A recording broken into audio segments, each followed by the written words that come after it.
Namaskar. Today we have Mr. Srinivas and Rajanji. I welcome both of you.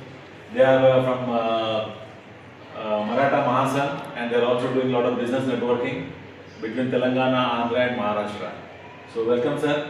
Thank you ధన్యవాద్. నా పేరు శ్రీనివాస్ గార్గే.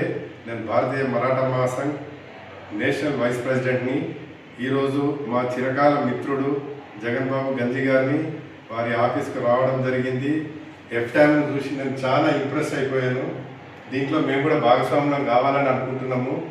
వీరు చేసే ప్రతి కార్యక్రమం కూడా చాలా అద్భుతంగా ఉంటుంది. చాలా అంటే చాలా అద్భుతంగా ఉంటుంది. మేమైతే నిజంగా ఈరోజు ఎఫ్టామ్ని చూసిన తర్వాత మేము ఇక మొత్తం ఫిదా అయిపోయినాం అనుకుంది. ఇక ఇది మేము కూడా కలిసి చేద్దామని అనుకుంటున్నాము. జగన్ బాబు గారికి వెళ్ళిపోయేలా మేము సపోర్ట్ ఉంటామని తెలియజేస్తున్నాం. ధన్యవాదాలు. Rajanji is only from Thane only and very happy. Rajanji, what is your feedback? How we work together? सगळ्यात पहिल्यांदा जगनजी आपण तुमची माझी भेट झाली याच्यातून मला सगळ्यात मोठा आनंद झाला.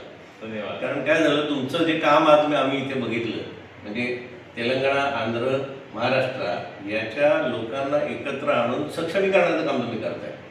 जेव्हा आज सगळीकडे जातीपातीच्या भिंती उभ्या केल्या जात आहेत, समाजामध्ये वाद निर्माण केला जातोय, त्यावेळेस तुम्ही 3 राज्यांमधल्या समाजांना एकत्र आणून जे काम चालू केले त्याबद्दल सर्वप्रथम भारतीय मराठा महासंघातर्फे तुमचं मनापासून थँक्यू धन्यवाद. कारण भारतीय मराठा महासंघ हा एकच शब्द मानतो, मी जो मराठी तो मराठा.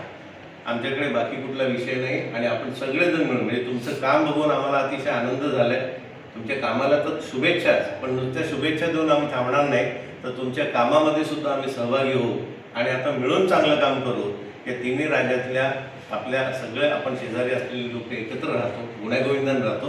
छत्रपती शिवरायांच्या शिकवणुकीप्रमाणे आपण यापुढे एकत्र मिळून काम करू एवढं मी तुम्हाला निश्चित सांगतो. सर आपलं ते तेलुगू आई आणि मराठी मावशी आणि आनंद निलयम प्रोजेक्ट हा महत्त्वाचा प्रोजेक्ट आहे. म्हणजे तेलुगू समाजाच्या नेतृत्वाने आनंद निलयम प्रोजेक्ट महाराष्ट्रात उभा करणं म्हणजे खूप मोठा आहे आणि सर्वांसाठी आहे, आपल्यासाठी नाही. आणि आमचा तेलुगू समाज कमीत कमी 400 वर्षापासून महाराष्ट्रात आहे. शिवाजी महाराजांचे किल्ले सुद्धा आम्ही तेलुगू समाजाने बांधले. तर आपल्याला एक खूप मोठा आपल्याला काम करायचं आहे आणि तिन्ही राष्ट्र आपण जोडूया. जय हिंद, जय महाराष्ट्र, जय शिवाजी.